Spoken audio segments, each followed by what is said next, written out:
What up, guys? Welcome. In this video, I'm actually going to be showing you a podcast I did with my buddy Arlin. Now, he runs a really cool business called Maxi, which what he focuses on is actually mindset, clearing your mindset, discovering your life's purpose, and he customizes a step-by-step system to make your dreams a reality. So he has an amazing company called Maxi. Definitely check him out. I'll put a link in the description as well. But what I want to jump into now is an interview I did with him a little while ago. He asked me a multitude of questions, really digging into my mindset, the way I think, the way I process situations, and different principles that I live my life by. So it's a very interesting video. He's a great interviewer. Check it out. I hope you guys learned something from this as well. Hope you enjoy. See you soon. What's up, guys? Welcome back to the Mindset Design Podcast. I am very excited for this episode. Today we have Coreycha, who is one of the most talented videographers and editors, cinematographers that I know. And I know a lot of very talented cinematographers. Corey is here today, and he's basically going to show us the mindset that has gotten him to his level of skill set with his video skills, with his photography skills, and how that relates to building a social circle that gets you the type of high status guys in your life and the girls that you would want to date. So Corey's a master of all of this and really one of the best in the world at it. I'm very excited. This is something I'm extremely into as well. So we're just going to jam. Corey, the first thing I want to bring up here, I remember like when you first started really getting into perfecting your content, and it was getting to this very high level. You might be on Instagram, get a DM from a girl, or maybe it was like a dating app or something. And it almost got to be a problem where like girls actually didn't think you were real. Like they thought you were so perfect. They were like, how could this guy even be real? Tell us a little bit about that. Yeah, sure. That's a very funny question. I did not expect that at all. First of all, thank you for the introduction. That's amazing. I appreciate you having me on here too. Yeah, that's a funny problem, man. I mean, for the past 2-3 years, if you just scroll through like my kind of content and page and the crazy lifestyle that both of us live, showing it off in a very curated, specific, highly edited, cinematic way with everything very thought out, nothing shown by accident. It creates this like celebrity kind of effect, like this movie star celebrity effect. You're putting yourself in a class, even by accident, when you post these kind of photos of an actual celebrity, someone who's like an influencer is synonymous with celebrity nowadays with Instagram and YouTube. So now when you're in that class with the content in your page and you have multiple thousand followers, maybe 10, even 100,000 followers, you have this content to an average person, not even just a girl, but to an average person who like, say, lives in a suburb, has like 800 followers in private. When you're messaging them or they message you, they can't really relate. It's hard to relate to that kind of lifestyle when it's such a huge chasm or gap between the two people and their lifestyle and how they kind of see themselves, especially social media.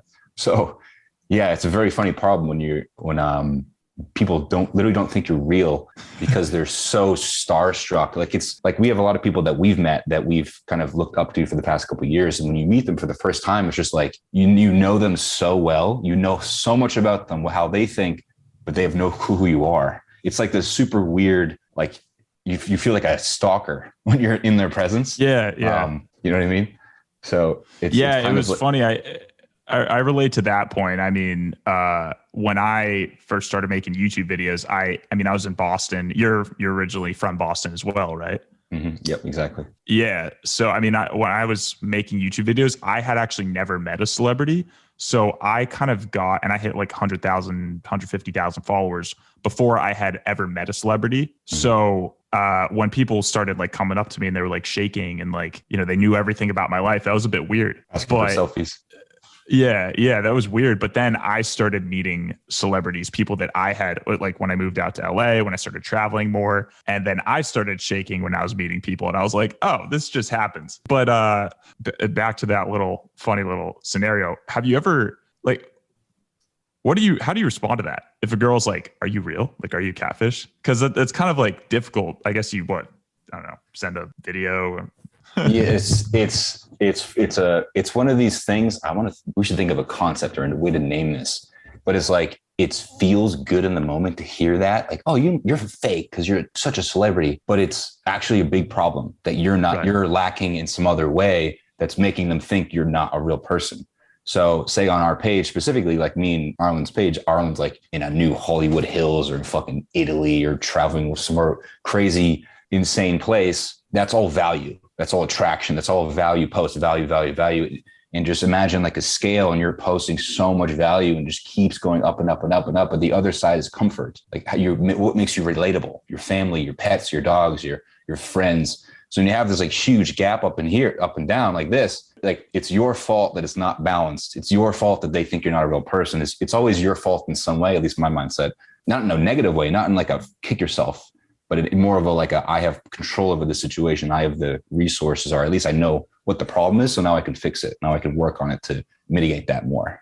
Got it. So, and when you say like a value or an attraction building photo, that would be something like this, right? Like you're in Dubai at the Burj Al Arab, or you are, sitting out in this G-Wagon, or you're in an event like one of Michael Sartain's events, or there's a pink McLaren or whatever that is behind you. And NSX, a little bit older for the car, but yeah. Yeah. So and then I can talk about the value kind of post that you're going through if you want. Sure. Like the dynamic behind it. Yeah, sure. So on my page, you'll almost all see value on the feed. Every once in a while, you'll see a picture of my family or like maybe a dog or a cat. If you scroll up a little bit, it's me and my mom on the beach. It was her birthday. This summer right there. Yeah. Now it's still a value picture because we're on a fucking beach with a G-Wagon. Like that's like how obnoxious are we?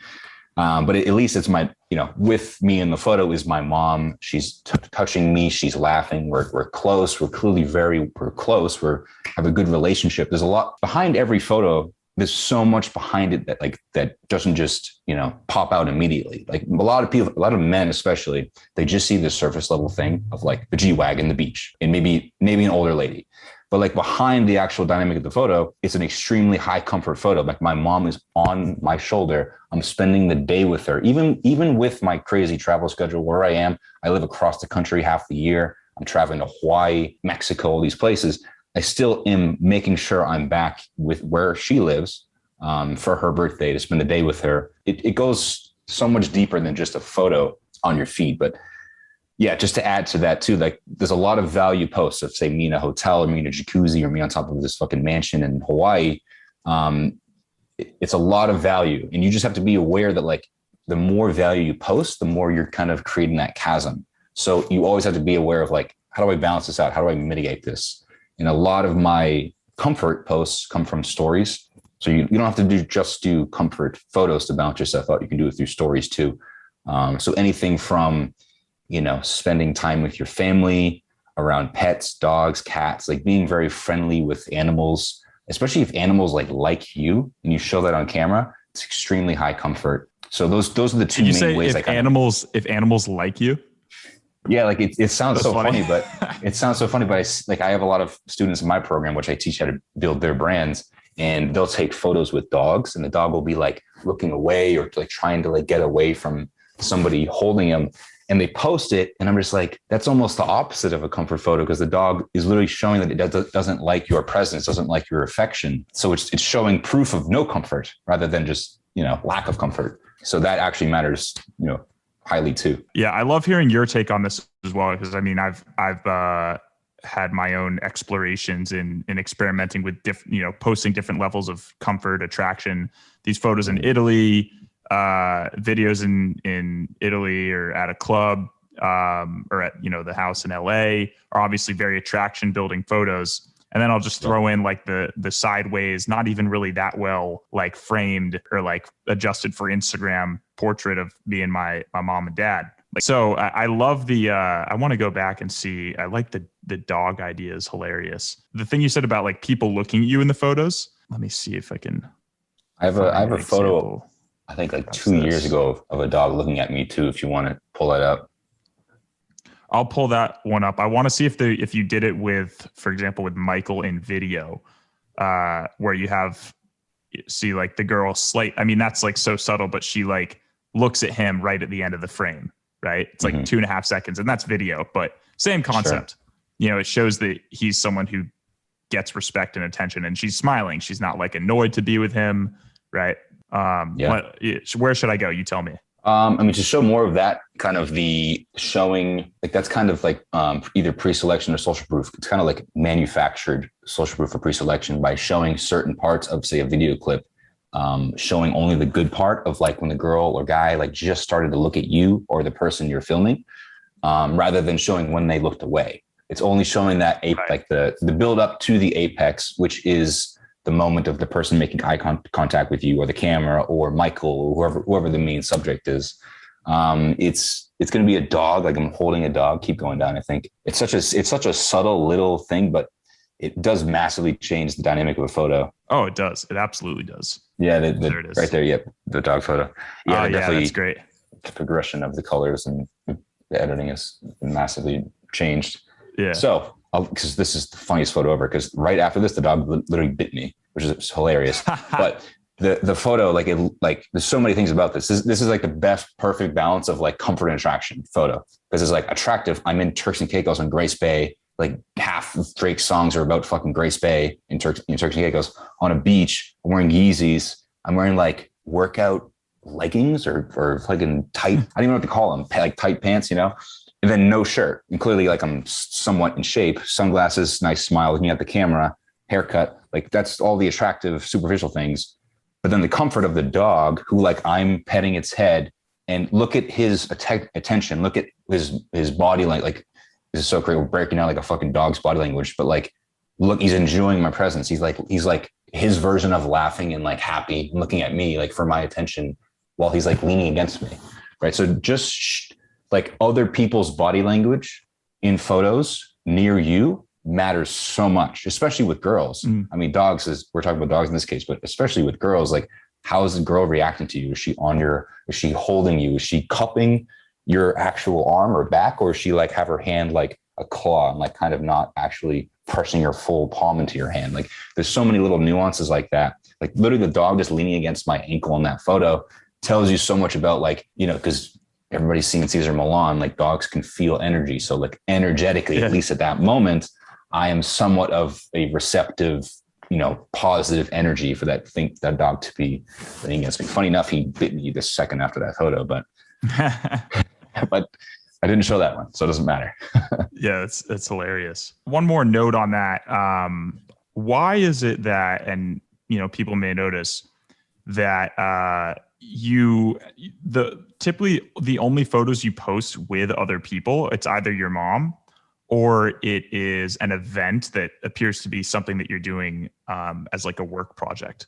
Why is it that you don't typically post photos with other girls or guy friends? Sure. Yeah, that's a great question. I get that all the time too, because in every one of these photos, as you can imagine, there are multiple people or a girl that took the photo. So it's never like I'm alone. I used to do a lot of tripod shots or drone shots, but not anymore recently. So it's always somebody with me, either a girl or friends or a group of people.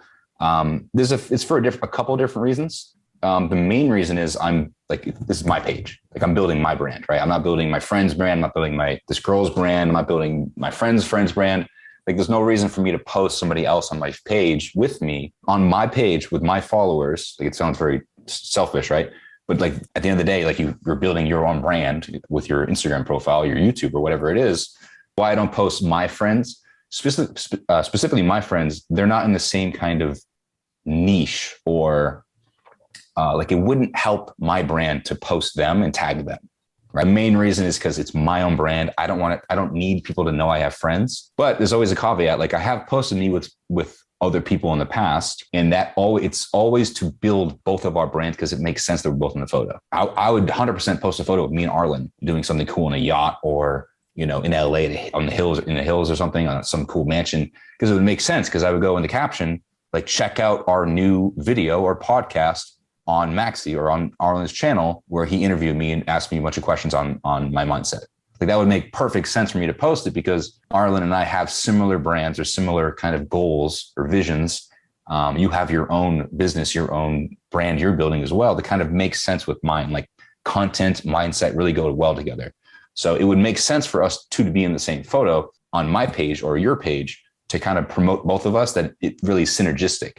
But just posting a photo of your random buddy who, like, say you tag him and he has 400 followers and, it's all like drinking pictures and very lascivious, kind of low status photos, you probably don't want to be associated with that, right? Because he's not on the same level as brand building and optics as you are. To post him and tag him, nothing wrong with that. Just saying he's not on the same level as you as far as content generation and brand building and kind of elevating your entire life. Does that make sense? Yeah, absolutely.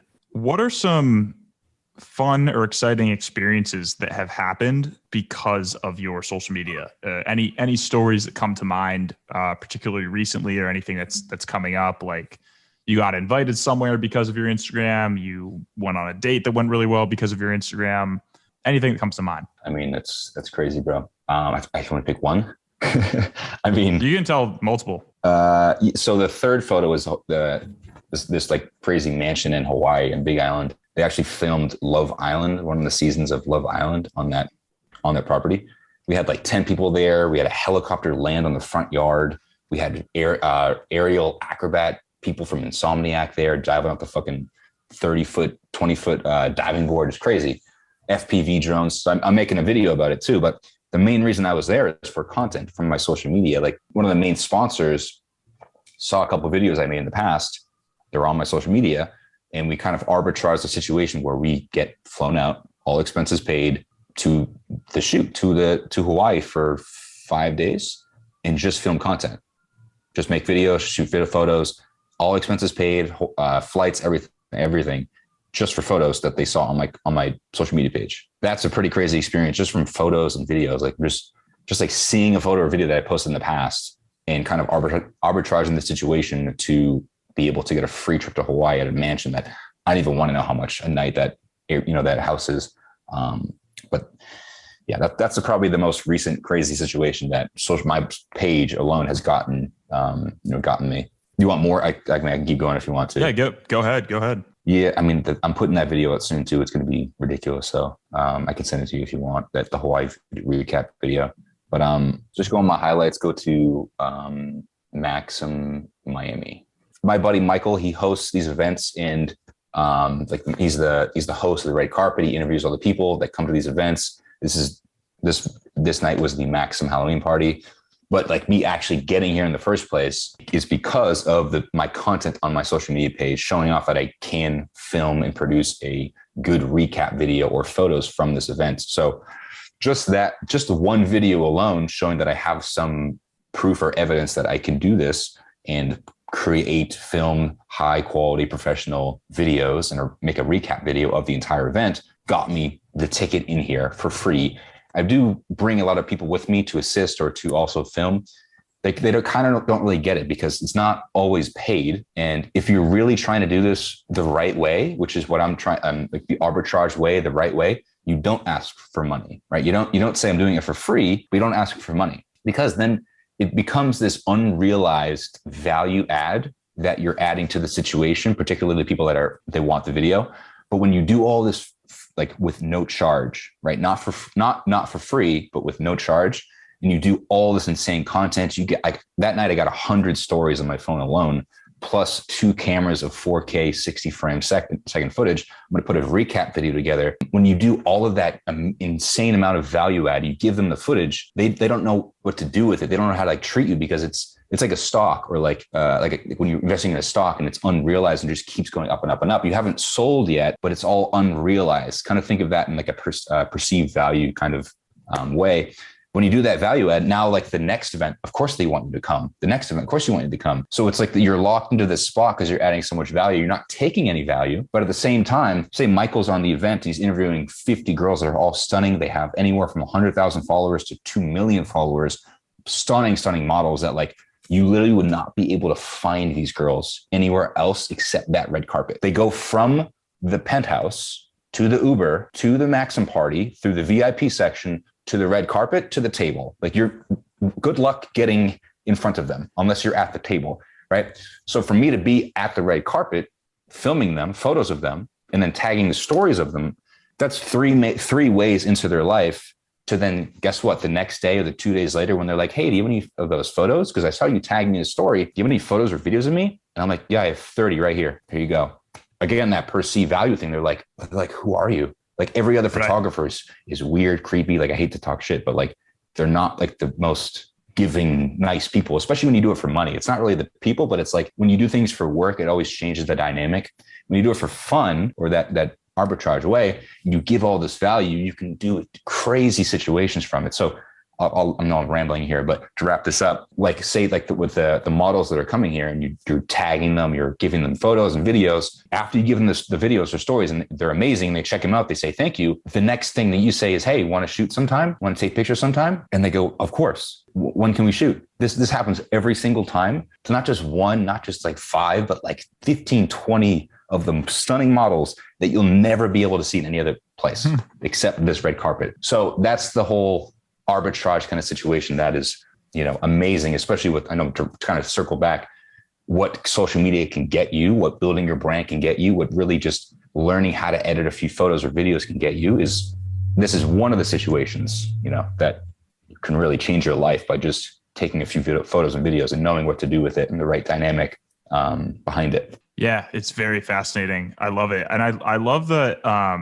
we can extrapolate too on like where that goes, right? Because, like let's say this girl becomes a good friend of yours, right? Like not necessarily dating, just the value of having female friends in your circle at all. I can't even begin to describe, some of the opportunities and people that I've been introduced to just by having some core, good, independent female friends. It's very interesting to see. And it sounds somewhat superficial, but then you just realize like, it's not, it's just it's a lifestyle that not a lot of people even realize.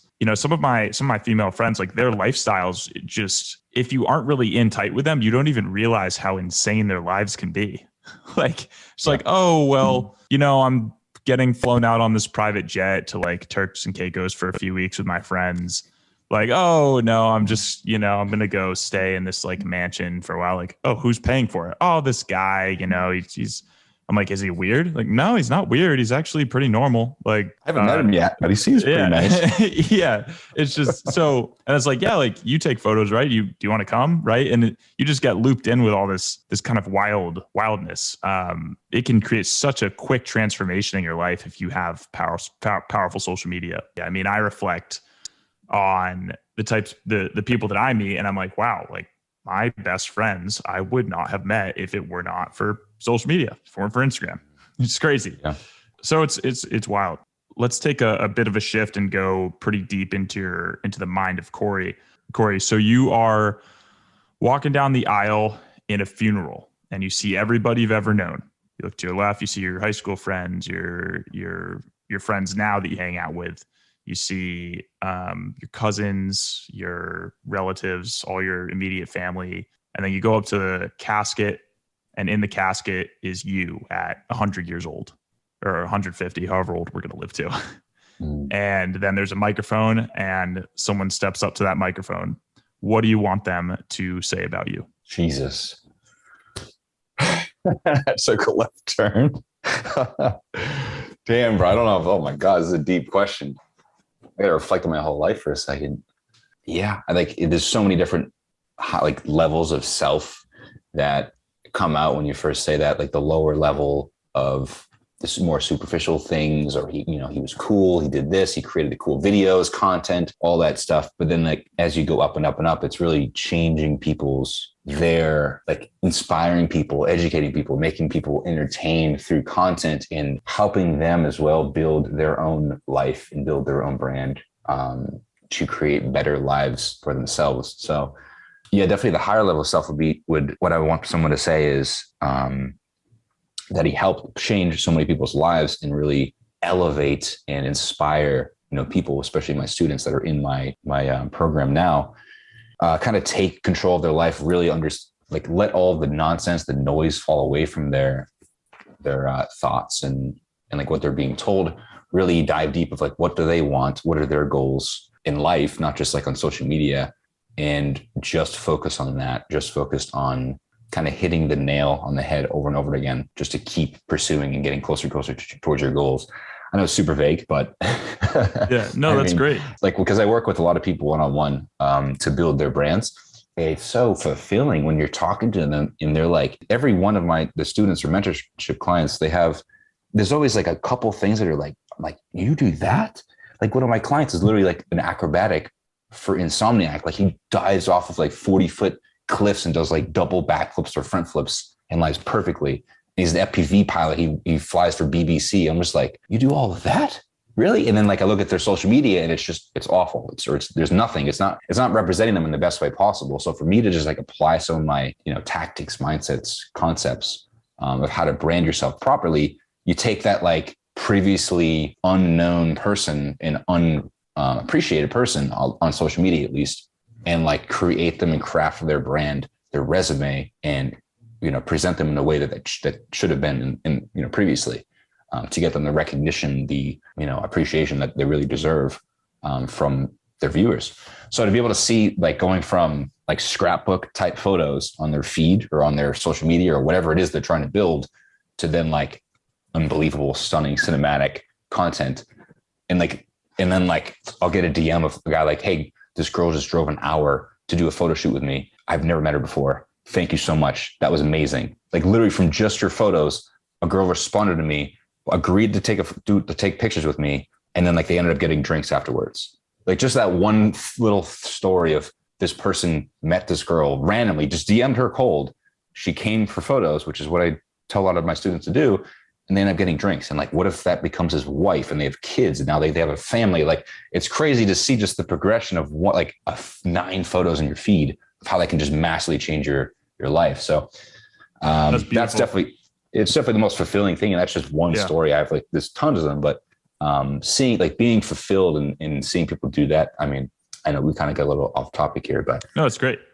Just like, changing lives in that kind of ways is outside of work, Corey, just like what type of guy would this person up there, what qualities, what values would you want them to talk about? To describe me, like how I would like to be described? Yeah.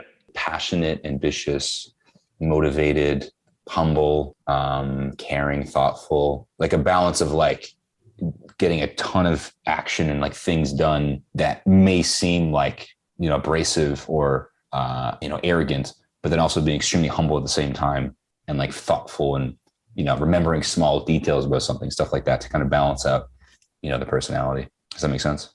Yeah, that's great. Describe the version of Corey that you aspire to be daily. The idealized, like the higher self, right? Like what does the higher self Corey look like? The one that if you are this version of Corey, you succeed, you win, you make the money you want, you have the consistency in the gym, you have the experiences you want. Describe that version of Corey that you look up to and aspire to be every day. Damn, this is so hard. It's crazy. I mean, habits, following somewhat of a routine. Like I like to travel a lot. So do you too. So it's hard to keep the same routine while you're traveling, but wake up, gym in the morning. It's like the overall theme of the day is like very proactive, methodical, ambitious, getting a lot of work done, but also kind of having some fun at some part of the day, whether it be traveling to a cool hike or, even like restaurant with friends, dinner with friends, or a little date with a girl or something. So having somewhat of a routine like that. And then throughout the day, getting a ton of work done, working my business, meeting with clients, creating content, being creative at some aspect, either editing or taking photos or video or drone. And then kind of a relaxing time at night. So that would be my kind of goal, to follow that routine. Yeah. What are some of your daily simple non-negotiables, for just as an example? Like, I don't know if you're into meditation or just like spending time in nature or training. What are some things like that that are very simple and free even, but like those are non-negotiable for your lifestyle? Yeah, that's a great question too. Definitely like 7 to 8 hours of sleep. That's a must. And like deep sleep. Like, so, cold room, earplugs, eye mask, like white noise, like very deep sleep with blackout shades. That's super important. Waking up, good breakfast, like at least like a glass of water, good breakfast, the gym, 100%, like no matter what, gym every single morning. Cause like, I've tested this too, especially with traveling, is a lot of people wait to the end of the day for the gym, and whatever works best for you, like obviously, but for what I found for myself, like the gym in the morning, especially early, you get it out of the way. You feel so productive, like you got something done. You already feel like you accomplished something. And if you ever read the book, The Winner Effect, like even just small wins stacked up and up over and over again, it literally changes your fucking biology inside your body. So you feel like you're always winning. It's just like this upward spiral of just being in the right mindset, the right like headspace of like, I already won. I got good sleep. I ate breakfast. I had enough water. I got to the gym. I killed my workout. And now I'm back home at like 10 a.m. or at 10:30. Like the whole day is now set up so perfectly to work and like crush it. And it's almost feels like everything you do after that, it's just like bonus. And there's no pressure. I mean, there's obviously a little pressure to get shit done, but like there's a lot less pressure because you already feel like you got so much done already that like everything else is just bonus. And just like, oh, how much you're excited to like see how much more you can get done before it's like 4 p.m. or 5 p.m. where you should probably stop working because you're burning yourself out, you know? Yeah. I would second you on the sleep thing and the winter effect. The other day I just started a new program basically, and I had all these things are called popples. They're I should send you one of them. They like go on the back of your phone, and if you like tap it on someone else's phone, it like brings up your Instagram, your text message. Yeah, it's pretty cool. Anyway, I sent them like and handwritten letters to all the guys who just joined my program, and nice. I'd been putting it off for a while. But it was so stupid. I just like wrote letters and mailed them. And then after that, I felt like a fucking boss. I was like, yeah, I just wrote some handwritten letters, but I had a great day afterward. As soon as I was winter effect. That's awesome. What are some items on your bucket list business wise? These are not easy questions, by the way. These are meant to be. I wish I was prepared. I was so unprepared here. You're doing great. Typically your first answers for these are, you're tapping in, you're giving good answers. Yeah. I mean, I have my own program right now. That's almost complete. So finishing that, hitting a certain revenue goal I have in mind too per month, and then 6 months and a year. I'm kind of, these are macro, obviously. I have another program I want to make as well, a course, and then also a mentorship kind of program I want to start as well. So a couple of different things I'm in the works, but one has to be done before the other. So yeah, those are the main kind of business goals right now, at least. Cool.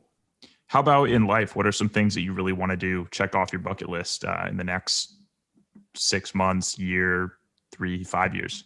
Places you want to travel, people you want to meet, relationships you want to build. I'm always close to my family, so continuing to be close with them, and build that relationship too, because it is hard when I'm traveling a lot and they're back in Boston. So finding time to be back there, because I do have a place there too. So I kind of be back and forth and kind of, spreading myself a little bit thin, traveling all over the place, but being there a lot, building those relationships, spending time with my family, because that's super important. Yeah. And then I'm deciding where I want to move to when my apartment's up in the spring. So deciding that, there's so many different moving parts right now as far as like new opportunities and new clients I'm getting. So a lot can, the thing with I've always run into this dilemma. It's like this thing, whenever someone asks me like, what are your life goals, 6 month, year? And I'm like, I have no clue, dude. I have zero clue. Like I have some general idea of like, I have an apartment here or a house here, this car here, whatever this car here, I have these friends here, this thing here. And I want to make this amount of money per year, per month, whatever it is. But it's like, as far as like my month, 3, 6 month, year long goals, like so much can change in a day. Like I live in Vegas half of the year, primarily. Like I've heard this the other day, a person's like, a week in Vegas is literally like 6 months in any other city. Yeah. Right? Maybe not LA or Miami. No, it's so true. But does that make sense? Like literally a week in Vegas, you live a life. Feels forever. Yeah. Or a month in Vegas is literally a year to anybody else. And I think even more, because there's so much going on here. There's so many people, so many opportunities. Like one event that you go to, a mansion party, you'll meet like 10 guys, 5 guys. One of them's a millionaire who needs this thing done or this shot. And then you get introduced to this person here, and these girls here are doing this event here all in one night. And you're just like you don't even know how to handle it. There's so much to do. And like every single part of your day is jam packed. And someone might invite you to Colombia next week, and now I got to go to Colombia and figure that out. And like, so to have these like goals, like I have general goals that are like, I want to, you know, have a place here, spend time with family. You know, there's obviously business goals we already went over, and then relationship goals as well. But as far as like the actual day-to-day or month-to-month goals, I leave that open to not like just flow with the wind of like whatever comes at me, but at least be open to opportunities, have this mental space, time to say yes to opportunities like the Hawaii trip, where I was invited 4 days before they went. So if I had some other thing locked in or some goal that I needed to accomplish that, you know, was rigid, I couldn't go. I literally couldn't say yes to that. But because of the way I kind of set my life up as far as like being flexible and adaptable, I was able to say yes. So that's kind of my, you know, macro and micro outlook on life goals. What would you say is your most essential mindset practice that you do consistently, whether that's vision boarding, meditation, something like goal definition? It's like almost too general for me. Like, what mindset do I have to be aware of what's out there is a mindset itself, to be constantly searching and have the right mindset of like, not like ain't like mad that people live this life. Like whenever you look at influencer or travel influencers' lives on Instagram, you're just like, there's just so much FOMO, and people handle FOMO in so many different ways. So it's like being able to recognize and see and be aware of so many different things that people are doing, as far as like the travel people, the luxury people, the high status people, the fuck boys, the promoter guys, like taking it all in as far as like what every archetype is even exists out there. And then kind of condensing it down to what resonates with you the most. Does that answer your question? I either asked it, I probably asked it just too complicated. Like, do you have a vision board? Do you write down your goals? A vision board? No. I mean, I have a lot of notes I take. I would say that they're kind of okay. Tell us about that. Tell us about that. Like, what do you mean? What do you write in those notes? Maybe you write like, I want to make this amount of money. I want to have this kind of social circle. I want to have this kind of travel. Like, what are you actually defining? Sure. Yeah. Define every part of your life. Like, I've been so brainwashed with, it's funny when someone comes to me and like, oh, you should write down 300 things that you want to do. And that, like, they're like excited to tell me. I've met multiple people as if like I haven't been doing that for like 10 years, and every single day, like chipping away at the list. Like my mom said to me the other day, she's like, you should write down 300 things that you want to do in life. And then a year goes by and you'll see how many things you did and you feel so amazing. And I'm like, I do this every single day, Mom. Like, come on, how do you not know this? But yeah, like anything you want in life, like what kind of girl do you want? That's such a, like, nobody thinks about it. Nobody can describe it. Nobody know the attributes or the personality types, or like what the girl does, or where you're going to find her. Where does she live? Where does she resonate with? Like, you should know every type of girl there is and where they live and where they go and where they travel to. If you don't, then like, as a man, what are you doing? Like, you're going to be so confused. You're going to be guessing and hoping and just wondering. And like, maybe my soulmate will just come to my room one day and say hello to me. And like, no, you need to know exactly what kind of girl you like. Bro, that's the best part of this interview. Go ahead. Yeah. But yeah, sorry. So back to the mindset and the journaling and kind of crafting, but describing each part of your life. I've like I've said, I've been brainwashed for so long with books, a lot of mentors, that like just every day you should be thinking like, what do you want in the life? Where do you want to live? Where do you want to travel to? Where do you like to travel to? What kind of girls do you want in your life? What kind of girls do you want to date? Like what does your wife look like in 10 years, 15 years, with like what kind of what kids, how many kids do you want to have? Where do you want to live? Where do you want to grow up? There's so many things that you should be thought out and already, not like solidified as if like there's non-negotiables, but at least like that right now in my life, that's what I want. That's what I think I would want right now. It might change. Always leave it open to change, but back to the whole mindset kind of crafting question, or at least like how do you know, like the journaling or the notes question, defining every part of my life. Like, where do I want to live? Where do I want to spend time? Like, how much time around friends do I need around, say, my girl or girlfriend, whatever it is, or my family? Kind of I mean, this is all over the place. I mean, there's so much to go over here. So what do you do actually? Yeah. So you define it and then it's in your notes. Do you like rewrite it every day? Do you refine it in a certain note in your area? Do you think about it before bed? Is it on paper? Is it your phone? Yeah. I mean, I have done it in notes a lot. It honestly is in my mind nowadays, because I have gone through the writing it down, the journaling it, saying it out loud. I've done so many things, like in notes, like literally having different categories of things you want, different life goals. But now it's mostly in my head as far as like the people I want in my life, what I want my life to look like, where I want to live, where I want to travel to, the place I want to travel to next, or like different events I want to be at or go to, or even make myself or craft myself. So a lot of it's in my head and also on notes. Yeah. Love it. Hope that answers your question. No, that's perfect. That's perfect. Awesome. Yeah, that's awesome. I love it. Great. Yeah. I mean, that's all the questions I had for you, Corey. Thank you so much for your answers. And guys, if you want to join Corey's program, if you have any questions for him, you can follow him on Instagram at Coreycha. And what's the best way for them to, if they're interested in joining your programs, clicking that link in your bio, sending you a direct message? There's a free training in the link in my bio. Just watch that. It'll tell you a lot more about my course and the ethos of the program. Awesome. So we'll put that all up here. Great. All right. Thank you so much, Corey. Thanks for having me on, Arlin. I appreciate it.